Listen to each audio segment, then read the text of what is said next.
Okay, here we go. Here we go. Here we Another go. week, straight no chaser Cowboys podcast. Thank y'all for tuning in. And I gotta say, you know, I'm gonna take a knee this weekend. I went to my homecoming for the first time in 5 years, to Prairie View A&M University, and I set my homecoming out. And yeah, I'm a little bit under the weather. If y'all read between the lines. Indeed. So yeah, man, we got a great show lined up for y'all today. And shout out to new channel member, Miss Ceci Gomez, a new member of the channel. So appreciate you. Testing. What's going on? Appreciate you. I'm gonna Most leave you up of there, man. Thank you for putting it into the product that is Hoop Jargon and Straight No Chasers Cowboys podcast. Gentlemen, any opening words? Man, first of all, shout out to Prairie View A&M and their victorious homecoming win. You know, I've got eternal love for PV because were it not for PV, OD Brown would not be here. So Hey, yeah, it's when my parents hey. met. So it's always good to hear positive PV news anytime. And I'm so glad, my brother, that you set your homecoming out. Yes, sir. Go Cowboys. I did that. Yes, sir. JC, what you got, brother? Hey, man. Yeah, props to PV, man. They really kind of turned the thing around in a lot of ways out there. Everybody remembers back in the day. So Oh, yeah. big ups to them. Hey, I just want to say to our fallen comrade, Cliff, hey, man, don't worry. Me and the boys have got just the thing. We're going to go. We're going to pick up some pork tartare. I've already downloaded a marathon of the Dr. Pimple Popper. Okay. And check your inbox. I've got a really cool snuff video of a human centipede. Enjoy. Oh, shit. JC County, ladies and gentlemen, there's more of JC, that to come. he gonna be all day. It's gonna be all day. More of that to come. But yeah, man, it's good to be on. We back from the bye week. We've had 2 weeks to absorb the disaster we're about to talk about from the 47-9 ass whooping that the Cowboys took at the hands of the Detroit Lions, and we'll recap that, and of course we will preview tonight's pivotal, and I do mean pivotal, primetime matchup against the longtime storied rivalry that is the San Francisco 49ers. So we got a lot going on. Y'all tap in, tell your people, text your homeboys, text your side pieces, text your girlfriends, text co-workers, everybody that you know, man, because this is gonna be a good one. And I'll be remiss not to give Ceci her due for putting some money on it. Let me do this real quick. You know what I mean, boy?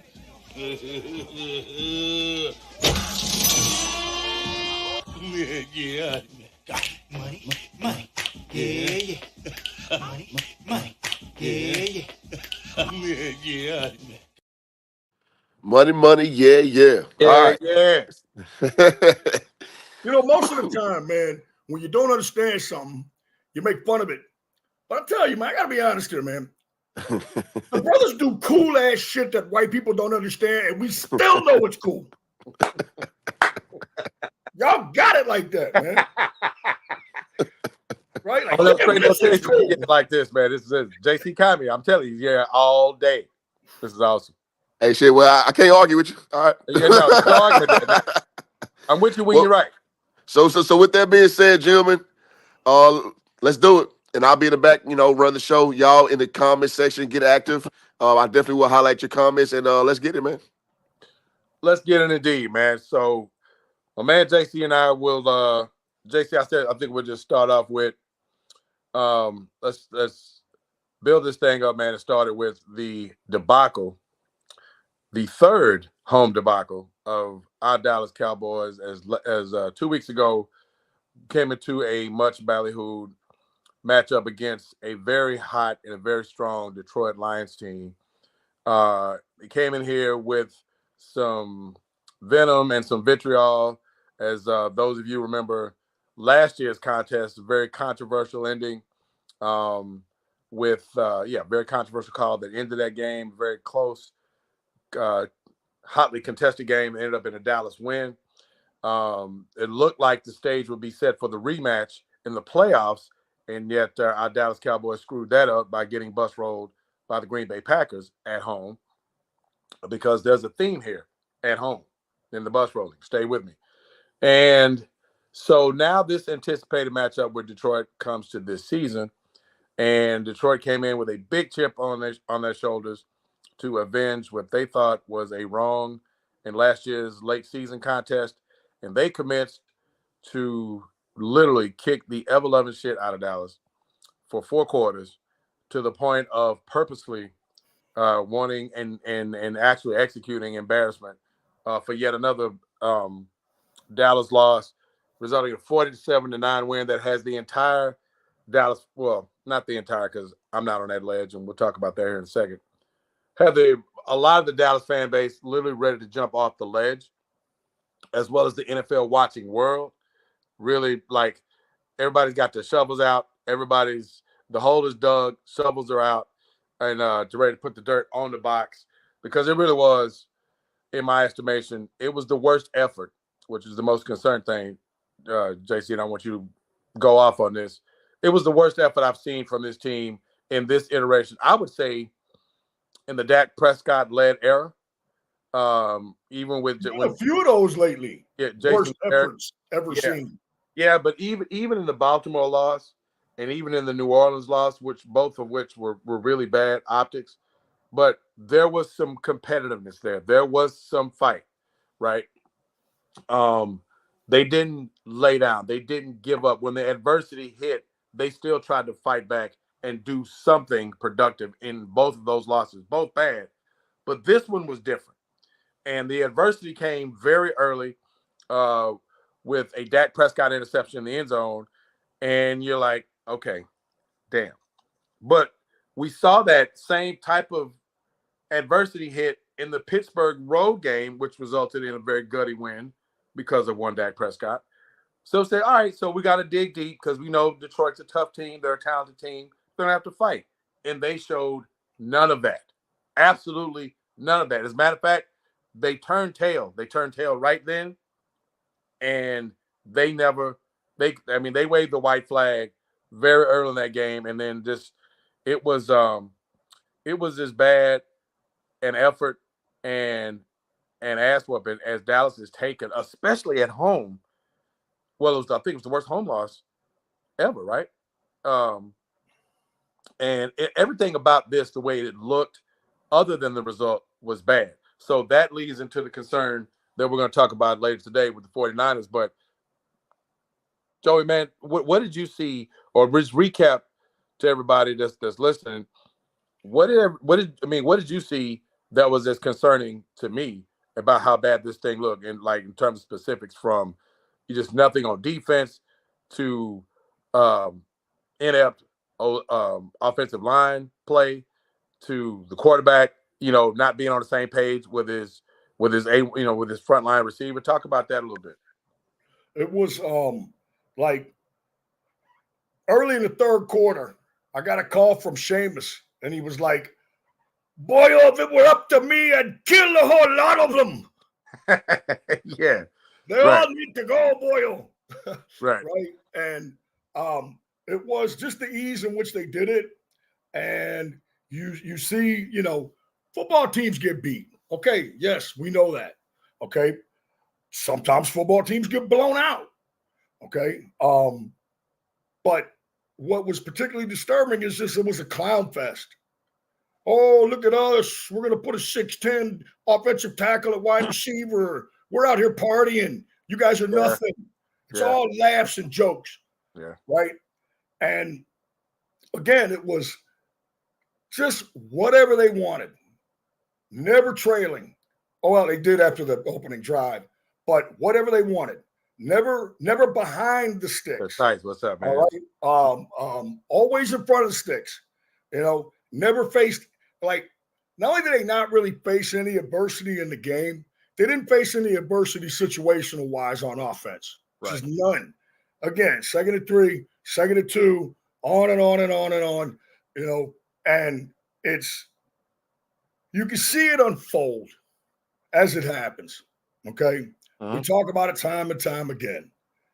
Your ability to show your opponent that you can score touchdowns, okay? Right. keep them off balance a little bit and help your momentum. Can I ask something real quick, JC? Sure. To your point, like throwing to the tackles and shit like that. And this is like when I used to coach. I told my players one time, man, we was getting our ass whooped, and like we talking about like 16U and AAU. So kids can't really dunk like that, Right. at that age. Man, and it got so bad at the end of one of the games. All they kept trying to do is do alley oops, trying to dunk on us, and it became like a joke of a game. Mm-hmm. And I remember after the game, and excuse my French for the listening audience, I went over to that team. I was like, "That's what you do to weak motherfuckers. Good shit. Keep doing weak motherfuckers like that." And I made Right. sure it was in earshot of my kids, so they can hear me saying that to them. Cause I was like, I don't know what planet y'all from. Y'all gonna let people play around with y'all like that and just be trying to dunk? Just man, y'all ain't put nobody on the floor. And Right. I don't condone that per se, but like y'all just gonna let them play with you like that? Like that's Right. crazy. And that's more or less what kind of started to happen too. So I just wanted to accentuate that because yeah, man, that's bad, man. I love it, man. It bothers me that it didn't bother you.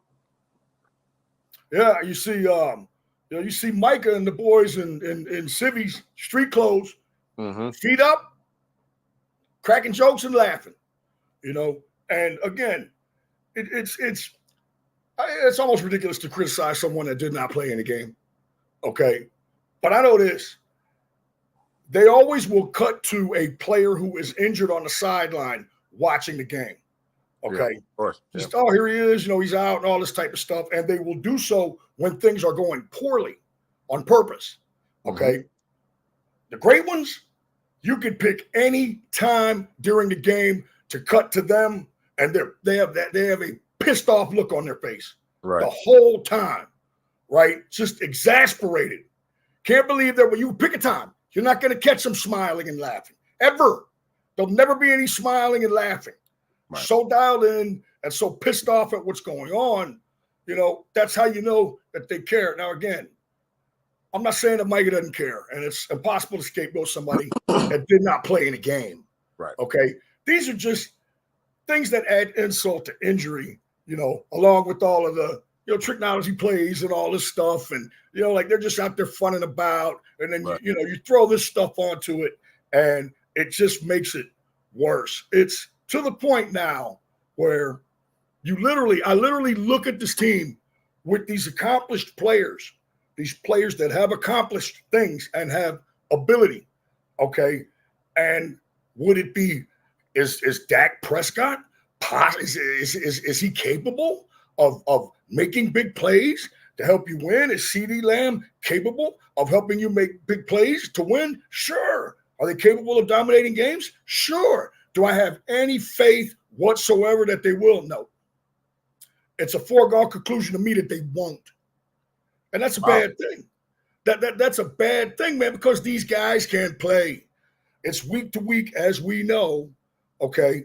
But we're going to juxtapose, the 4 to 8 years. Dak's been around 8, CD's been around 4. We're going to juxtapose that against the malaise that they're carrying around right now. And you would say, well, the numbers and history indicate that, yes, they are capable. But you look at it and you're like, there's no way it'll happen.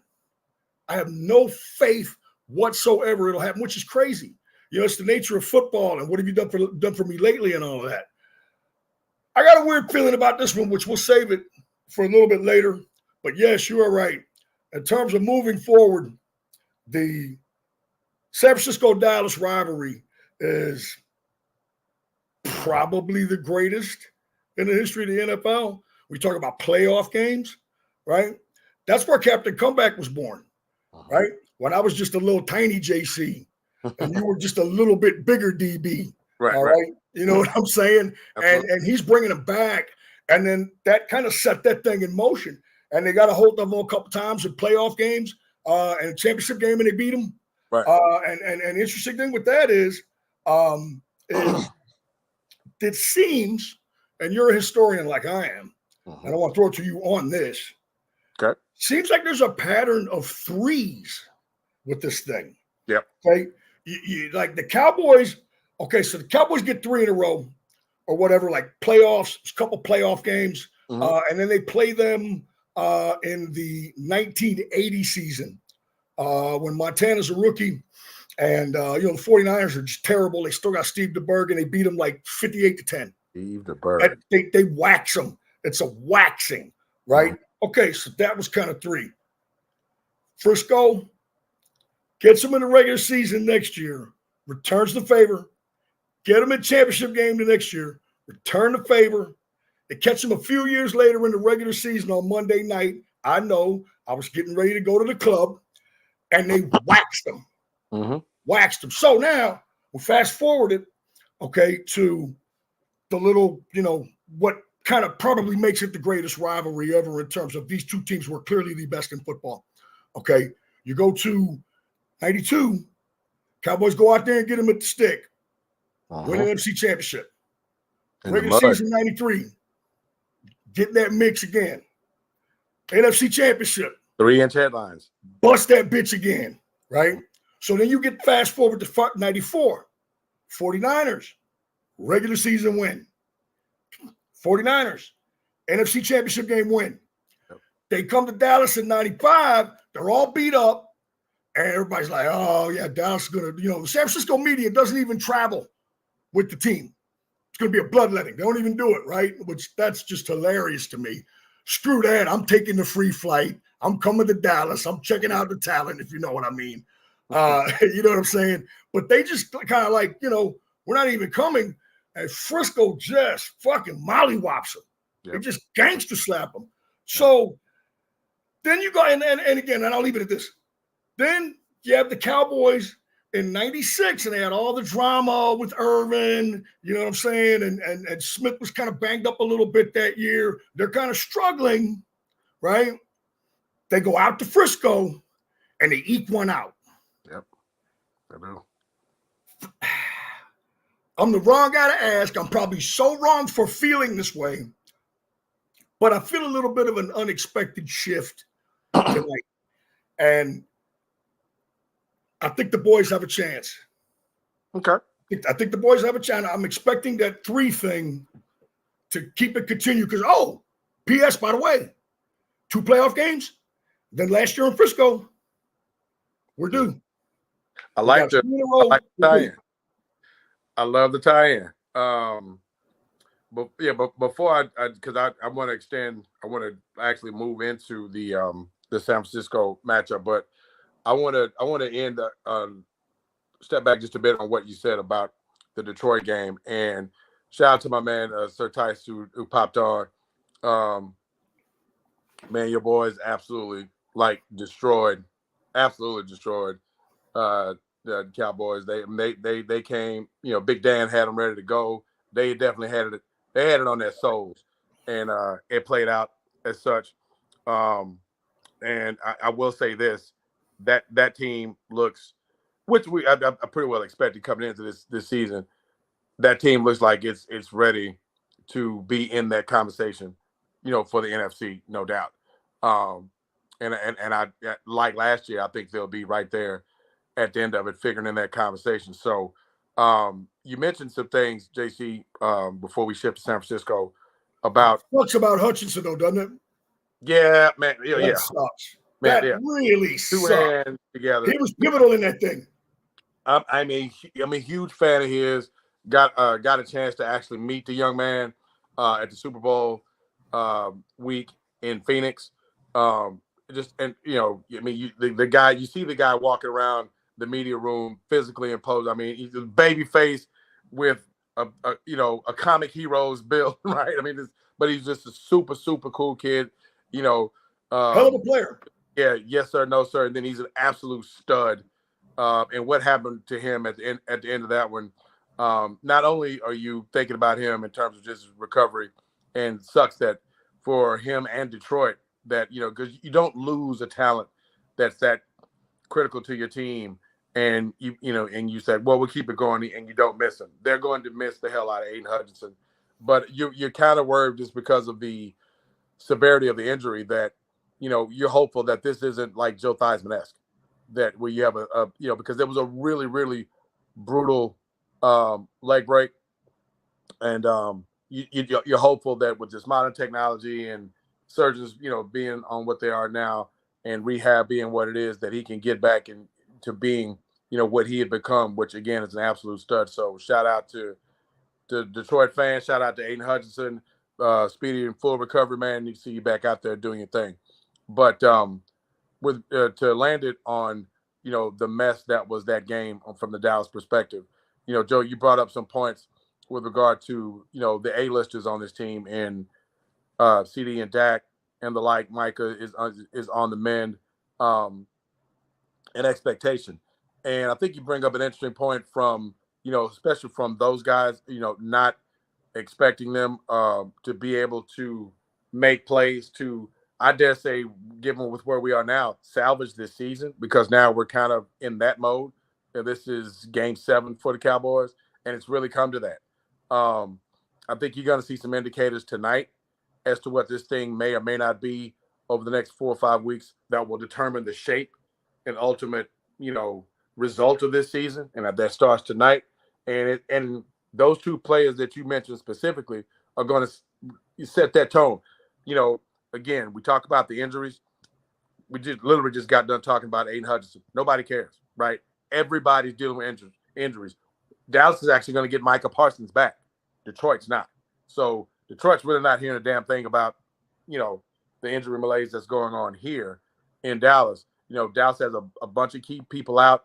Saw some kind of unsettling news about Deron Bland. That foot injury is not, that healing is not healing as initially anticipated. That absence may be Gotta out. watch it with feet. I mean, Yeah, you hoop. Absolutely. We both hoop. Gotta watch it with feet. Watch it with feet, man. DeMarcus Lawrence, same thing. So, I mean, guys have to find it. And when you have to find it, you got to have tone setters. And who are your tone setters?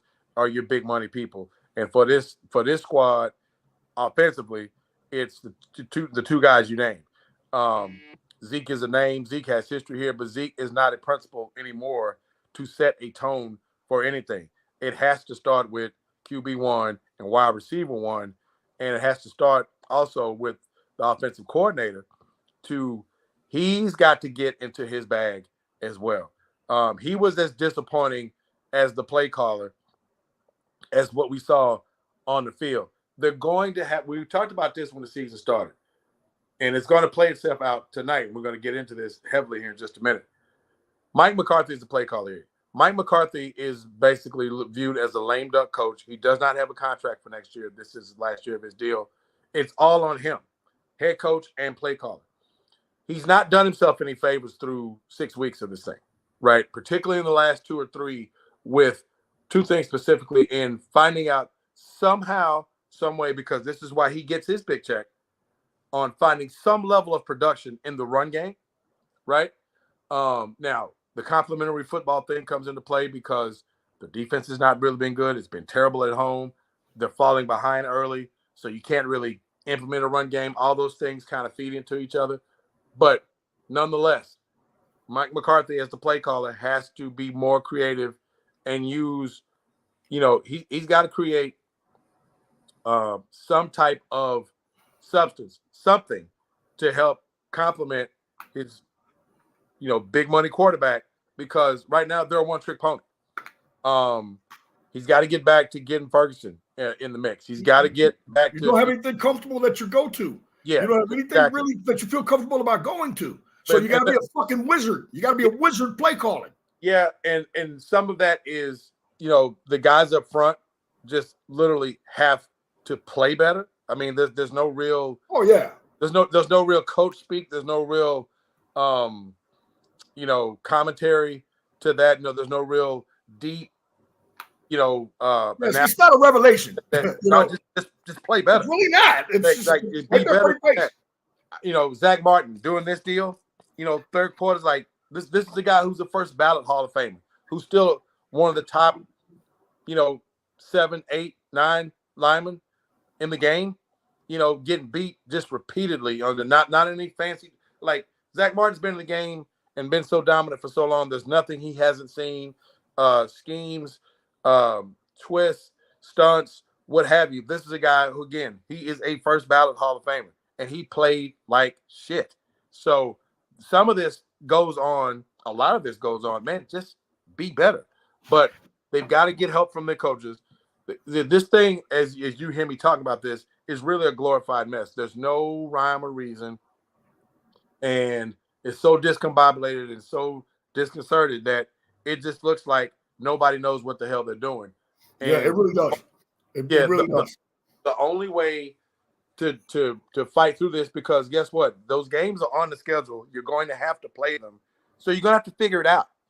Just like, JC, you're an old school cat like myself. It's like my pops told us, man, things get tough and you go run into your dad or your what have you, or your parent or or your mom or whoever was the tough disciplinarian in your family.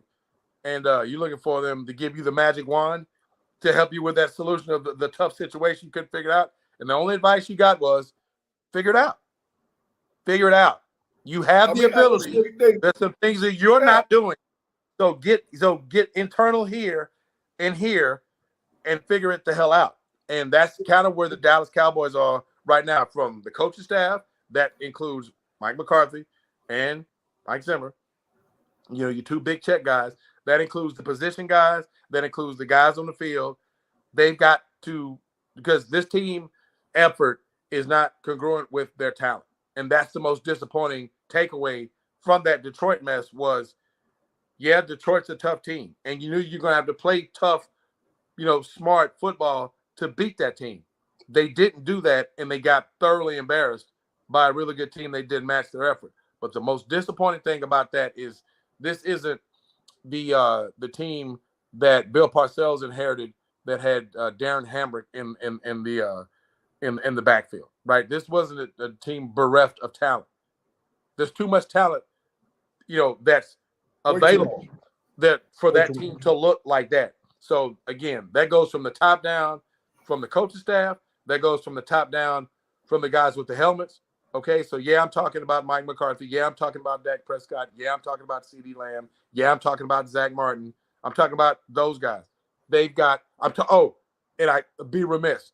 I've got to flame this guy before we get off this show. This show will not end without me flaming. Talk about your big money frontline guys not getting it, not setting the tone. Trayvon Diggs? What in the hell? That's been coming for a few weeks, though. What in the hell was that? What was that? Man, I was literally ready to roll to Arlington. Wait outside there, because I know where the players come out and all that deal. Wait outside the tunnel and fire one off. I'm talking about a 3-piece, maybe a 4-piece, with fries and 2 biscuits at the head of Trayvon Diggs. But dude, that was god awful. I have not seen an effort that poor with regard to coverage. Complete lack. And for all the flaming that Deion Sanders got, but not wanting to tackle. If you want to see a guy that didn't want to tackle, and you're out there paid a lot of money to cover guys, defense passes, and tackle when the opportunity comes, if you want to see a tape on how not to tackle or not even wanting to tackle, go watch the Detroit-Dallas game and look at number 7 and get back to me. He should have been fined for that. Hell, if I was Jerry Jones, I would look in somewhere in the CBA, okay, they may come back to me later, but I'm fining his ass for that. I mean, but that's indicative of where this thing has gotten in a very short time, and they've got no time, like right now, to turn that around and figure it out, because the schedule doesn't stop. It doesn't give you an opportunity to find yourself. You got to find yourself from Monday morning when you get to meetings, Tuesday on your off day, and Wednesday and Thursday and Friday's practices to figure it the hell out. But with that, before I shoot it back to you, JC, on this San Francisco thing, I love that you brought up the rivalry. I love that you brought up how close this thing been. I really like the threes point. Hadn't thought about it, but you're absolutely right. Just thinking about it. When you mentioned Steve DeBerg, I even had a Gene Washington flashback. I was like, damn. But this is share a little history of just how tightly contested and storied this rivalry really has been amongst these NFC Titans, if you will. So the overall record with the Dallas-San Francisco rivalry, as it stands, is 20-19-1. I think advantage Dallas. That's 20, pretty even. 19, and 1, right? That's overall games. In the playoffs, and that includes the last 3-year dominance, if you will. There's that 3 again, JC. The last 3-year dominance of San Francisco, both regular season and postseason. The postseason record between these two teams is 5-4. Dallas. In favor of Dallas, right? Yeah, 5-4 Dallas. So this has been a really, really, really, really hotly contested rivalry. It's fantastic. It has great. been.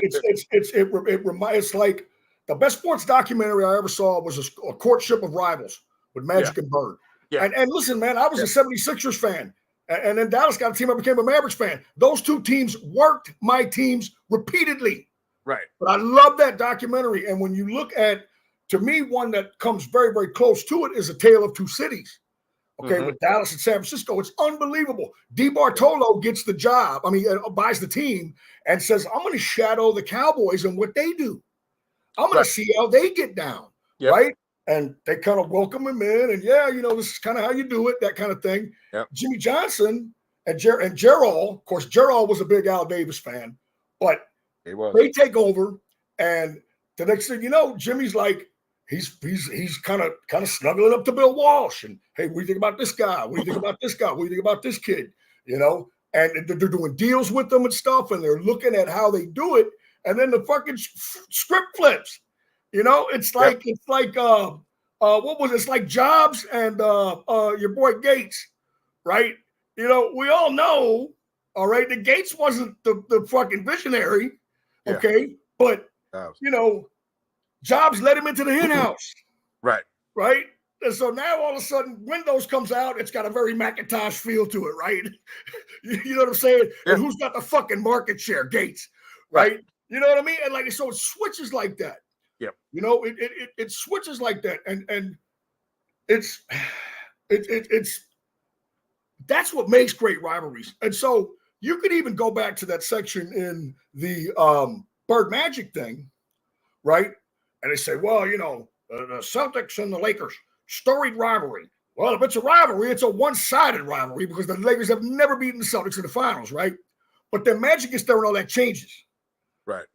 Everything starts to change. But Bird strikes back a few on his own, right?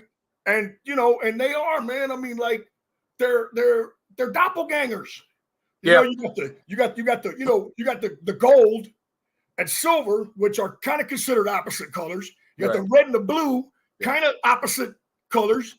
You know what I'm saying? Yeah. You've got the way that they do it. You've got the way that we do it, and the perception because of the visibility of the team. Yeah. That, you're like, oh my God. You look at this Frisco team. You looked at Landry's teams with all the motion and all the high-powered shotgun offense and stuff, and all the computer analytics and all this kind of stuff, right?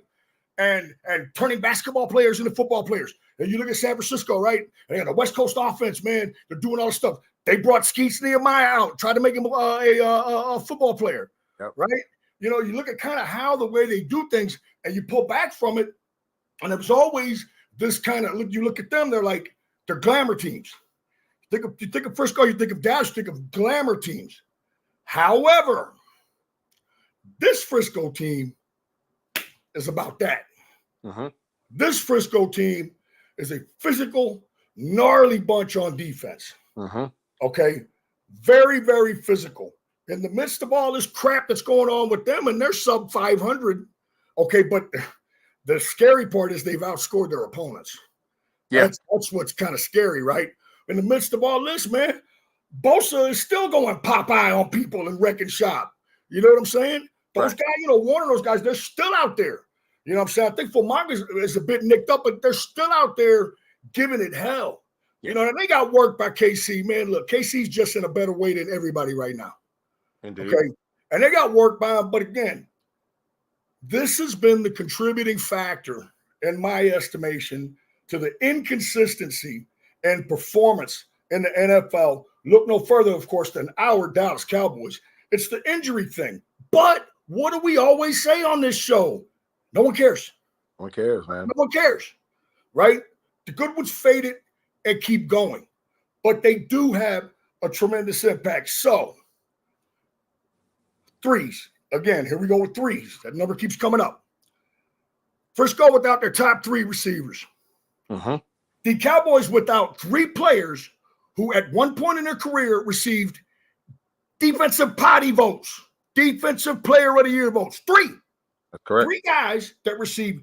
If a dude gets defensive player of the year votes, he's fucking certified. Yeah, absolutely. He's real. And of all of them, Bland didn't play. Lawrence was hogging out. Yeah. Lawrence was hogging out when he got hurt, man. He was the Lawrence that we remember. If he's right, he's an excellent football player. Yeah. Okay, so, you take that, you kind of juxtapose it against that. It's like when we talked about the Steelers, right? They're playing the Steelers. Of course, the Cowboys are without all these guys, right? The Steelers without 3 offensive linemen. You know what I mean? And you're like, you look at it and you base it on what you think that the team is, okay, in terms of what you've seen, all right, in terms of who their guys are, right? Mm-hmm. But then when you the fact that they're missing these guys, Cleveland was missing their starting offensive tackles. Jesus, Mary, and Joseph, you saw what happened to poor Patrick Mahomes when he was missing his starting offensive tackles in the Super Bowl. Now, he still balled out like a motherfucker in that game. But without your 2 starting offensive tackles, brah, okay, that's just but again, the NFL's not postponing the games. Okay, no. So we all know that. That's kind of a given, right? But you base your outlook on what these teams are, what they have been, what you have seen, right? And in the case of football, without these pros in the lineup, I mean, I saw it's kind of a goof, right? But I saw a goof post the other day.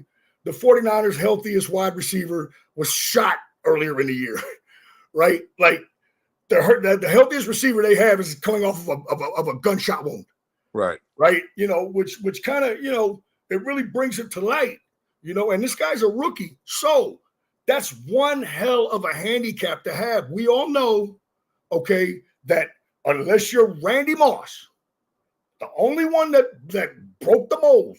You struggle in your rookie year as a wide receiver. You're not what you will be at wide receiver.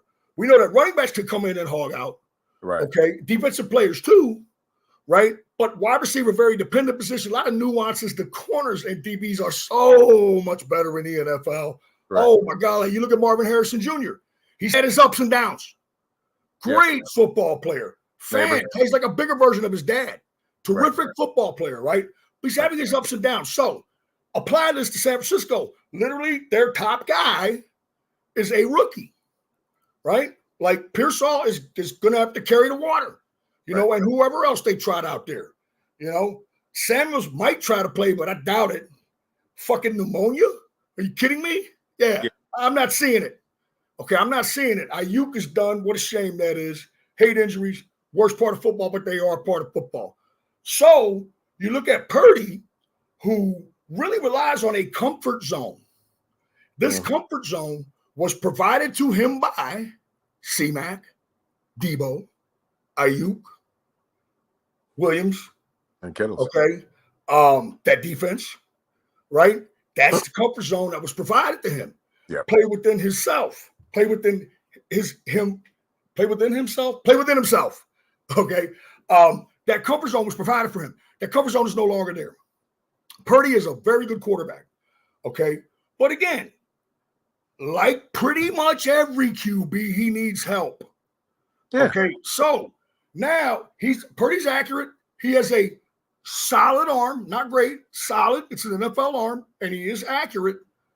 But look at all these new guys you've got out there. I'm expecting Dixon and Kittle. Dixon's the running back, right? Correct. I'm expecting a lot of Dixon and Kittle. Okay. You'd have to. If I'm the Cowboys, I'm doubling Kittle. Kiss my ass. I'm going Belichick on him. Well, he's the one guy that can beat you. Even with all what they've got, Kittle still has that ability to he's big. Kittle's big time. Yeah, he's big Best time. overall tight end in the league. Yeah. Because he's an incredible inline blocker. Yeah. Kelsey is the weapon. We all know that. Kelsey's the athlete. We all know that. Kittle, all around, nobody better. He's a Hall of Famer in my book. No doubt. And with this matchup tonight, you brought up a couple of things I'd like to extend on. he's got Kittle's the one guy that's still available, obviously, and he's one guy that can beat you.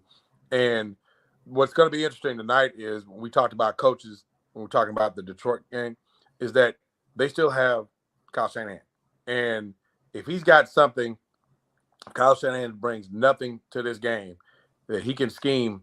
He can scheme plays and scheme guys, open and scheme guys to where they get the ball and be productive, regardless of who's available. And he's going to do that. Now, will they perform at the level of some of the guys that he's missing? No, you don't. You don't lose a Christian McCaffrey. You don't lose a Brandon Ayuk. You don't lose a Debo Samuel. And and the Those guys are really good guys, man. Your guys backups are gonna be as good. yeah, it's what's made San Francisco the last few years, which is a damn good football team. So, in that sense, there's opportunity for Dallas. What up, Will?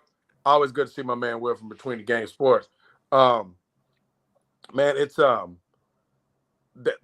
part of me. We go back to you talking about the guys that are missing, and the thing that's concerning about this is that if you look at what Dallas has been, even with the ups and downs, and we're talking about the effort piece here again, right? There's an opportunity here for Dallas. With all the doom and gloom, there's a massive opportunity. Huge opportunity. I don't give a shit if it doesn't mean anything to anybody else. It'll mean a whole hell of a lot of the boys in that locker room. Well, it'll mean a lot in the locker room. It'll mean a lot with regard to the as things start to take shape in the NFC. It's going to mean a hell of a lot to Dallas specifically as they keep pace with the Eagles and the Commodores in the NFC East. So, yeah, there's a lot here for Dallas and those that are going to play to be motivated to go out there and find a way to get a win. What concerns me is the residual from what we saw in pure lack of effort in that Detroit game, right? So that's, to me, that's the big question. And that's the big question. Now, I think it may serve, and this may be the glass half full guy in me, it may serve as you had 2 weeks to hear, think about, review, replay, and go over that ass whooping from 2 weeks ago. It was talked about as it should have been because it was one of the key glamour matchups and being anticipated, before the game was played. We saw what happened. We saw how great it was for Detroit. We saw how utterly just terrible it was for Dallas. They've had 2 weeks to get ready for this, knowing that this game, and they knew that this game was going to be big, even before. And this was one of the games you circle on the schedule because here's the history. To JC's earlier point, recent history, San Francisco's owned Dallas, owned them. They've had some big highlighted matchups here in the last 2 or 3 years, and San Francisco's come out on top twice in the playoffs, twice in the regular season. So, how pissed off are you going to be, to switch gears a little bit, if my man, girl, take off your clothes and let's go skinny dipping, Mr. Dalvin. All right, that's a Jodeci reference, people. I know I'm very old, okay, but we call him Mr. Dalvin here because him and the show, we're cool like that. Okay, my bad. He has no idea who we are. But Mr. Dalvin, how pissed are you going to be, DB, if they activate him? Which he will be. And he gets no burn. Yeah, he got activated yesterday. Yeah. So that's I'm perfect. Do you start him? Going. Yes. I do too. I don't think they will, but I do. No, absolutely. And from what the tidbits that I have read, I'm answering your question, I'd be incensed. Because what's the point? But what is the point? Yeah. I don't think why? this, for what? Yeah, I don't think this is a Deuce Vaughn type of moment though, right? Start him and run him. Yeah. Start him and run him. I think they've taken their time to bring him along, to get him familiar with the the playbook, whatever the prep piece was, that's happened. He's here, he's activated. Now, Dalvin Cook, as we know, was a frontline name 4 years, right? Good slasher, good pass catcher, good speed. Good pass catch, good speed. I mean, he had make a guy miss. house it type of playmaking ability. What does he have of that left? Hopefully he has something, enough of it to give Dallas a difference and gives them something with their dead last rated run game. So if He I'm didn't have a lot Dallas, of carries last year. right. And Right. the year that he came free, this is a 4-year, 4,500-yard guy. Yeah, Okay, absolutely. 45 touchdowns. That's Yeah. what he was. He goes to the Jets. It, to me, is an aberration because we say a running back is a quarterback's best friend. As we said, it's not a one-way street. Yep. Running backs thrive off of great quarterback play. He didn't get a ton of exposure, didn't really get a shot with Baltimore because Baltimore is very set in their ways, and they Correct. felt okay about who they had, and they didn't want to disrupt what they had. So he never got a chance in Baltimore. That's fine. So to me, we're looking at like a lost season. All right. And what I'm hoping for is that this is a similar effect of the Marcus Allen effect, where Marcus wasn't a down and down out ball carrier for all those years. He gets to KC and they're like, well, geez, man, you're kind of old. And he's like, yeah, you know what, though? My body's a lot younger than my chronological years. I ain't been getting no burn. Right. I've been getting backup burn to Bo Jackson, to fucking Eric Dickerson. To I've been having to back these guys up. So Dalvin hasn't gotten a chance, okay, a real chance. And so, man, look, to me, the clock is ticking. He's a running back, okay? Show him 47 gap, 28 lead and all that shit. He's fine. He's picked it up. He's a bright guy. Okay, don't worry about all that shit. To me, the clock is ticking. I ain't trying to work him in. I'm trying to say, hey, Playboy, are you that guy? Are you that dude? Let's find out. I'm committing 10 carries minimum to him. Now, if he averages a yard a carry, okay, we're going to look in the direction. But I got to commit at least 2 to 3 series with this guy where we're giving him the ball every series, sometimes 2 a series, okay? I'd like to see him mixed into the passing game a little bit, like Robert De Niro says, a little bit. Mix him in the passing game a little bit, right? It can't hurt. It can't hurt. You can always go all goes and swing. Okay. That's what a lot of these plays end up looking like. You'll see teams, and I know you saw it in the LSU game last night, where you'll see them drop. It's like a 6-7 guy drop. And they got this zone, like what the Broncos did to Cam Newton in that Super Bowl. You've got this zone, deal with it, right? So naturally the play becomes hit the back, right? It's a win-win. He might run somebody over. He might not. Either way, he can pop some of those DBs, right, and get them thinking about it, right? And it's a safe play, okay? And it keeps the chains moving, or it keeps it from being just a massive negative play. I'm tired of seeing these guys try some cute shit and like, oh, they bumped it. Oh, that didn't work, right? Like the field, like I keep saying the LSU A&M game, that was a really good-ass game, better than the score indicated. It's like that. You see the holder, right, for LSU, right? Looking at the center, right? And then it's almost like the kicker says something to him. Like the kicker's leaning over to him and he says, laces out, bro. Laces out, bro. And the holder looks back at him like, dude, relax. I got this, doink. Right? Right. Like, you see this Keystone Cops type shit. Yep. Right? Yep. Where it's like, wow, man, what were y'all trying to do there? That didn't work. It's feeble. And you got people turning and walking away with the horrible body language, whether it's Dak or whomever, right? And that the stench, the noxious fumes of the stench of those lies, permeate your football team. It's a stench. It's disgusting. Okay? Yep. And we're talking about guys that we know can play. And you were talking about Diggs, which is so huge. For different reasons, I'm looking at about $60 million in salary of guys who have we seen the best that we're going to see from them? Like Zach Martin, that's an age thing. Fine. I get that. But Diggs, CeeDee Lamb, is it all fucking downhill from here? Nah. Goes back to Jerry. It's like, man, talk about all the wrong moves. Now, you were going to re-sign those guys. Yeah, fine. absolutely. I get that. Okay? No sense in going back. But, man, you look at it and you're like, this, and put Micah in there too. did this team just get satisfied all at once?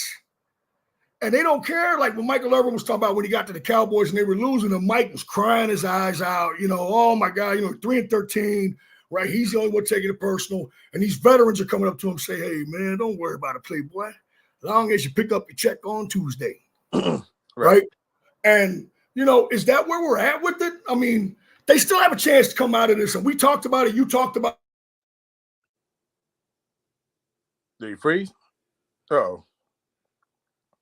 Why, my man? The Beavis and Butthead moment. What's this? This sucks. What's this? Right? Like you see the sucking coming on, right? So you said, and by the way, DB is coaching with me in the summer, the statewide all-star game, because DB thinks like a coach. And DB said, all right, man, fucking shake yourself. We're just trying to win the East. Yeah. Can't win no Super Bowls now. You're not contenders. I don't give a shit. You know what you get during the week? I mean, you know what you get during the regular season? The fucking power rankings and trending up and down. And that ain't get you shit. You ain't win the Super Bowl based on the fucking power rankings and what some jackass is saying, on some podcast or show or whatever. That you don't win behind that. But what DB said was, slow it the fuck down. Dial it in. Scratch and claw. Yeah. 1-13-12, whatever. Right the ship. Yeah. Okay. Win the game. So you win a close game or you beat a team that you're supposed to be, whatever, man. You fucking take it. You bank all money is good money in the win column. You're trying to build. These are building blocks. We're not winning the bowl right now. If that was the case, we'd have 3 bowls. We were the hot shit team the past 3 years. 36 wins in the past 3 years, man. That's the best in football. You know what I'm saying? KC's the only one better. Right? And so screw all that regular season champ shit. All right? Right now, you're just trying to find a way to tilt the scales. We use so many boxing references on this show. Okay? So many of them. Who have you been in there with? Who are you? Do you have guts? You've been getting your ass kicked and boom, he cut him. He's not a machine. Can somebody step up and say, you know what? I've had enough of this shit. Let's go cut these bastards. Let's go cut them, get a win, and the emotional feelings that you can take from that, okay? Can they carry you for a season? No, but they can carry you into next week, and you go get you another one. All right. And another one. And you just play it out like that. Screw the 1 seed. Ain't even thinking about that. Screw power rankings. Who gives a shit? Things can change. But right now, you still have life. You're 500. Yeah. It's a bad 500. We all know it's a terrible 500. But it's 500. Get this one, and I can see some life in them bones. I'll slightly disagree with you on a bad 500. The reason I say that is because, one or two plays, and you literally looking at a disastrous 1-2 or whatever, right? They got out of that. Freak out. Keep playing if they get a lead. Keep fucking playing. You keep playing. These seasons are so weird, and we see it year in and year out. They take such peaks and valleys. It's they twist and turns. And it's literally like an NFL season now where we 18 games. So it's literally like 4 different chapters, right? 4 or 5 game chapters. We talked about this last season. In the season before that, Dallas came into a season much like this one, where they were at a very pivotal point, and one of those was the San Francisco game, and they got just destroyed out in San Francisco. And they come after that week, it was like, man, you're looking at a block of games where it's like, man, if they can come out of this with having accomplished this from a win-loss standpoint, they're going to be okay, because it all really matters when you get on that side of Thanksgiving. That's what we're talking about here. So here we are, coming into the last week of October, and these November games are coming. Thanksgiving is literally a month away from now. So you literally want to come out of this thing after Thanksgiving in the mix. What does in the mix look like? within a game of, if you're like within a game or tied or just in contact of taking your division, then you're where you want to be. Despite how up and down this thing has been prior to now, that's where you want to be. Well, where can you accelerate that? To JC's point, where can you make things start to feel better about accomplishing that part that I just described? You win the game today. You find a way after a horrible outing, after the injuries you've taken, after what looks to be the most crippling part, whatever the debilitating physical injuries are to a football team, none of them, they pale in comparison to if you get injured here and here. And even in this Mike McCarthy tenure, we've not seen a lot of that. We've seen some poor physical performances, and we've seen them check out a little bit, not quite have the fight they should have had against, say, like the Packers, the 49ers games we've seen, one or two of the divisional matchups against the Eagles, right? Although they tend to play them a little tougher, but not to the point where we're openly questioning, to your earlier question just a moment ago, JC, of is this the best we've seen? I don't think there's anywhere close to that. But in terms of guys like Diggs, guys like Dak, guys like uh, Micah, I think, it's there's a lot of really, really good top level football in front of them. And again, Diggs is coming off an ACL. We know what that history is typically. You usually see the all the way backness, if I can make up a term, from athletes. Usually the year after they come back, and we may be seeing some of that. There may be some issues of him trusting himself in that part because the disappointment with Diggs was Diggs actually was had some physicality to his play, and we saw none of that. It just avoidance, which is what you never want to see on a football field. So there's some mental things that they're working through, and they can do themselves a big favor by going out to get a game that, even with all their issues that we've discussed, mental and physical, that they can do themselves a lot of good by going out and finding a way to win the game. Now, Vegas doesn't think they'll do it. I don't know that I do. But for their benefit, this is a game that can be had because this is not the strongest San Francisco team they could possibly face. And they have an opportunity to go out and get a win now. We know how this is going to play out. If they win the game, Dallas I'm talking about, then you're going to have immediate detractors. Oh, well, even though they're, close to a touchdown underdog, you're going to have your detractors. They'll say, oh, well, San Francisco was without fill in the blank. And there's some truth to that. But there's a lot of people that don't think they're going to get this game. And they can do themselves some good to position themselves for this very critical November stretch where you want to come out post-Thanksgiving in the mix. And that starts tonight. So we're coming up on the hour point of the show, man. Let's get into some predictions. I will say this. One of the staples on this show, if you are regular that chimes in with us, is the Lucky Whitehead Award. I can tell you comfortably, I think I can speak for my guys, Cliff and JC, there will not be a Lucky Whitehead Award, issued from that Detroit game. It's absolutely not going to happen. And so with that said, we'll probably move to predictions. And I don't know if JC is checked out, clocked out, what have you, but I'll go ahead and jump in with mine. But obviously thinking about this game since the Detroit ass whipping. There he is. JC, I don't know if you saw it before. I said, but there will be no Lucky this week. Not in jail, but I did talk to the authorities. You never Everything's fail. cool. They told me not to leave town. Right. So what I did put out there, man, is that there will, for those that follow the show regularly, there will be no Lucky Whitehead that comes from the Detroit game. Absolutely not. I was just going to talk about the matchups.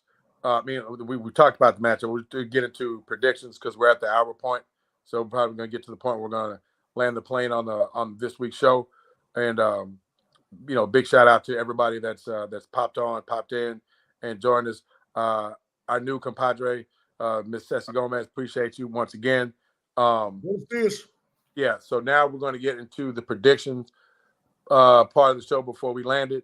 JC, I'll go ahead since I was waxing nostalgic about, just where this thing could be. So they've had 2 weeks to think about this. This is a game from a personnel, just a pure matchup standpoint that can be had for Dallas. But you don't go into it, to your earlier point, with a lot of confidence predicated on what you saw last week, and that's fair. I am usually glass half full guy. I am 100% concerned about the residual effect of what I saw in terms of just really bringing your balls to the fight, if you will, and the fact that didn't happen. I think there's an advantage still with a hobble team, Shanahan and McCarthy, in terms of play calling, in terms of design, because let's understand something. Let's be very clear. This game means, particularly where both of these teams are in the standings. These are two teams that came into this season with external expectations of being at or near the top of the NFC. They're not, neither one of these teams are that, right? And we're at a critical point of the season where they've got to get this thing turned around 15 minutes ago, or now you're really starting to talk about whoever loses this game, man, is this season now a wash? Won't necessarily be that, because you still have some divisional opportunities, particularly if you're Dallas in front of you. But to your point, you can kind of start to maybe land a brick of momentum going into this November stretch. So it's a very critical game for both teams. Dallas is 3-3. San Francisco is 3-4. That said, Dalvin Cook, the insertion of Dalvin Cook into this offense encourages me. I'm hopeful that he gets extended burn, not just just the cursory. Hey, we suited him up. We gave him a few snaps deal. I mean, like, lean on the guy, see what he has or what he doesn't. But the line play, the attitudes, and the play design and prep, I think is still advantage San Francisco. I think their desperation level is probably even a little higher than Dallas's, if you can believe that. And I think Dallas gives a better effort, has a better showing, but I still think they come out on the short end of this one. And I think Dallas drops this one because of until I see different. Dallas still has red zone issues, the very scary red zone issues. They're moving the ball in spurts. They're not converting and getting it. And, oh, by the way, is Brandon Aubrey playing? Because he had the big jury duty. Aubrey, the kicker, our best player. Is Brandon Aubrey playing? Because he had the jury duty thing going this week. Is he playing? The defensive tackle? No, our kicker, Brandon Aubrey. Oh, yeah. That was just practice. The jury duty thing was just practice. Okay, cool. Yeah. All right. But San Francisco's kicker is hurt. Okay.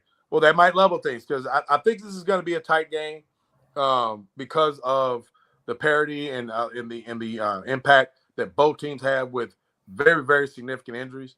But I think San Francisco's prep and their history and preparing for games like this and against this team, and I'm talking Shanahan and McCarthy and just this group, I do think there's a mental block there with this group because San Francisco in these, big matchups, this is a primetime matchup. The energy is going to be there. San Francisco is handling their ass the last 3-4 outings. So with that, I think you're going to get a better effort from Dallas, but I think they still come out on the short end of this one. And I think Dallas limps out of Levi Stadium at 3-4, having dropped this one 21-17. I believe that, and this is, please don't take my advice as far as gambling goes. All right, because my thought process is something that pretty much guarantees a 49er win. It's a strategy based on hope. All right. But the actual hope is that much like in 1996, that the Cowboys will win this game in spite of their coach. Okay. Okay. They will find a way to win this game in spite of their coach. Okay. I'm going to go 19-16, And I'm expecting quite a few San Francisco miscues in order to make this happen. I'm also expecting somebody to show some pride and step up. Yeah, pride. Okay. Look, man, like you got to look at it. These are high level athletes. You know, somebody goes down, you get a chance to step up. You've got to be thinking, hey, this is my chance. I need to make a play. All right. This is my chance. And again, that is a strategy based on hope, not the best way to go. But I'm going to stay with the 3 theory and say that, again, just terrible logic that they're due and that they're not as bad as everyone thinks. Okay. And that Frisco is in a bad way. Cowboys are in a bad way, but they're coming off a bye. Again, this is a horseshoe up your ass kind of a luck pick that I'm making right here. All right. And going 19-16. And again, I think it's going to be a weird deal that I think some San Francisco miscues. Okay. When Purdy is throwing picks, they're a different football team. Okay. As any team would be, but he's best when he has no turnovers. I'm thinking there's going to be a turnover or 2 today in the air. All right. And I think it's going to be pivotal. You talked about the pick in the end zone. Isn't it always like that? When you get down there and you don't fucking score, when they got down there against the Dolphins and they fumbled on the fucking 1, and that was just the beginning of the game, and you're like, oh, that's a bad never recovered. Yeah, never recovered. You don't. And of course, there's plenty of time, and logic tells you that, blah, blah, blah, blah, blah. But in understanding the way that the game works, okay, and seeing things, and I know when I watch a football game, you see a bad play, go against your team. So you're looking at the next play. What's going to happen now? You look at the next play. What's going to happen now? Right? And you're looking for trends. Okay. And if you see no response, you see no bogging it back down to a stalemate. Okay. That's when you're like, man, this one does not look good. But again, hope as a strategy, really not the way to go, but that's what I'm hoping for, man. I think that the thing continues to go in 3s. I mean, good God almighty, that's 4 sets of 3s in this rivalry. Yeah, that's 70s, pretty cool. That's pretty 80s. Cool. And then there were 2 sets of 3s in the 90s. Yeah. There were 2 sets of 3s in the 90s. There's a set of 3 now with Frisco, and it's our turn to step up. And I think this is what people forget. You go back before the game in Dallas in the playoffs, the Dak trying to down it game, right? Yeah. Like the Cowboys just owned Frisco. Yeah. I mean, it was just, and it might have been like 4 in a row. Maybe it was 3. Ooh, it's Halloween, people. Anything can happen. Ooh, scary, right? I'm going to go with that. It's just hope. It's just hope. That's all it is. But I trust that these guys are NFL players, all right? And a CD and Trayvon and these guys are going to say, all right, you know what? I do have some pride. I'm a good player, all right? I haven't done things I've done in the league to come out here and flop. That's what I'm hoping for. We'll see. 1916 Cowboys, my man JC, 21-17 Niners here. And if you believe in, to add to the hope, glass half full train, if you like numbers and trends and all that, those stats or whatever they may mean or not mean, Dak Prescott is really good in prime time. He's 5-1. Dallas has been really good coming off the bye and the McCarthy tenure. So, maybe those things will come into play. I just think personally, because I usually try to find, I'm a silver lining guy when it comes to the silver and blue, but that effort really, really bothered me. And I'm really fearful this because of so many things that are working against whatever level of continuity plays into this thing. But I'm hopeful that I'm wrong. I think we had an earlier pick this season. Matter of fact, it may have been the Pittsburgh game. I'm not sure, and they won that one, so we'll see. But man, appreciate everything. JC, you got any parting words before we land the plane on this? Hey, all I can say to take us home, I'm very nervous about this game. I'm already a couple shots deep. But as they say, yeah, I'm out of it. Out there in Louisiana, let a bon ton roulette. There you go. There you go. Missed my shot this week. I'm out of whiskey. I got to go correct that. But, yeah, I mean, despite my misgivings, it's always go Cowboys. I'm hopeful that they show up, show out, prove me wrong this week. Big thanks to everyone that popped in for this one. Shout out to my man Cliff Franks, who did set his homecoming out, and as he should have, and that's on some welcome home type of vibe. And we'll be back next week with another episode of the Straight No Chasing Cowboys podcast. So for my man Joey Flosa, from this is your guy D Brown, my man Cliff Franks, we are out. Go Cowboys. Peace. Go Cowboys.